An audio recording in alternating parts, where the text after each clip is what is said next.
আবরার ফাহাদ যে লক্ষ্যে যে ভয়েস রেস করতে তার জীবন দিয়েছে, আধিপত্যবাদের বিরুদ্ধে ভূমিকা, সে ভূমিকা আমাদের দ্বারাও সামনে সে ভূমিকা রাখতে পারে আধিপত্যবাদের বিরুদ্ধে।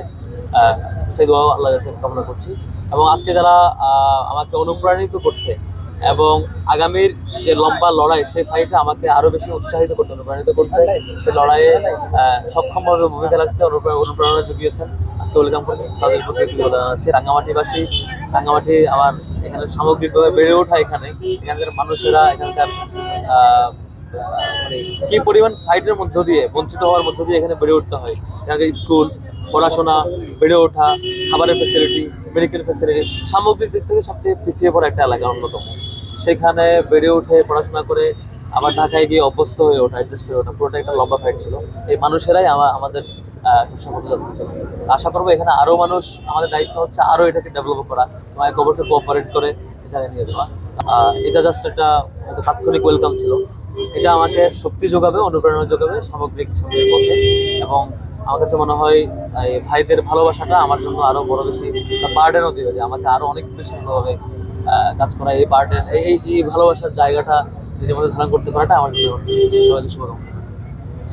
পাহাড়ে যে বাঙালি, যে চাকমা, যে মারমা, যে ত্রিপুরা, যে গাঢ়, সে পড়াশোনা করে, অধ্যয়ন করে পাহাড়ে, সে নিতান্ত অনেক বেশি পিছিয়ে পড়া পরিবেশের মধ্যে দিয়ে অধ্যয়ন করে। বসুন্ধরা টিস্যু, অশুদ্ধতার বিরুদ্ধে এক বিন্দুও ছাড় নয়। সেই স্কুলে যেতে হলে তাকে, শিক্ষা প্রতিষ্ঠানে যেতে হলে তাকে একে তো যাতায়াত সমস্যা, স্কুলের ফ্যাসিলিটির সমস্যা, সরকারি শিক্ষকরা আসতে চান না, যেহেতু অনেক দূরে ট্রান্সফার্ড হওয়া শিক্ষক আসতে চান না, ভালো শিক্ষক এখানে পায় না, ভালো লজিস্টিক সাপোর্ট পায় না, ভালো কোচিং বা অন্যান্য যত সেবা ভালো জায়গায় পাওয়া যায়, এর সব কিছুই পরে পাওয়া যায়।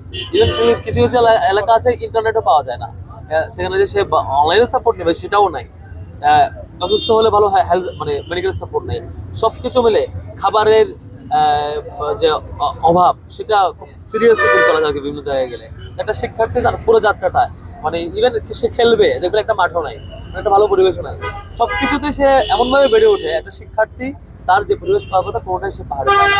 এই কঠিন ফাইটের মধ্যে দিয়ে তাকে যেতে হয়, সব কিছু ক্রাইসিস মারিয়ে তাকে যেতে হয়, সব কিছু সংকট পাড়িয়ে পার হয়ে যেতে হয়। এখানে আমার কাছে মনে হয় যে সরকারের উচিত যে পাহাড়ের এই যে স্কুলগুলোতে, মাদ্রাসাগুলোতে প্রত্যেকটা শিক্ষার্থী যাতে অনেক বেশি ভালো ব্যাকআপটা পায়, স্পেশাল কেয়ারটা পায়, তার ক্রাইসিসটা ইউনিভার্সিটি সাপোর্টটা থাকা, স্টিল সেটা নাই, অনেক বেশি ঝরে পড়ায়। এখানকার শিক্ষার্থীরা অনেক বেশি সংগ্রাম মুখর বিধায় তারা যদি সাপোর্ট পায়, সাপোর্ট পেত, আরো অনেক বেশি জাতিকে দিতে পারতো। এখানকার শিক্ষার্থীরা আজকে আমাদের দেখেছেন যে হেমা চাকমা, সর্বমিত্র চাকমা, তারা পাহাড় থেকে বেড়ে ওঠা এবং তার সাথে জয়ী হয়েছে শিক্ষার্থীদের মধ্যে। সাদিক কায়েম ভিপি, তিনিও পাহাড়ের পড়াশোনা করা, আমিও পাহাড় এই এরিয়ায় পড়াশোনা করা। আমার কাছে মনে হচ্ছে এখানে যদি একটু স্পেশাল কেয়ার দেওয়া যেত, অসংখ্য সর্বমিত্র, অসংখ্য হেমা চাকমা, অসংখ্য সাদিক কায়েম এখানে তৈরি হওয়া ছিল। এখানে অনেক বেশি সংগ্রামমুখর এবং অনেক বেশি ফাইটে দিতে চাই।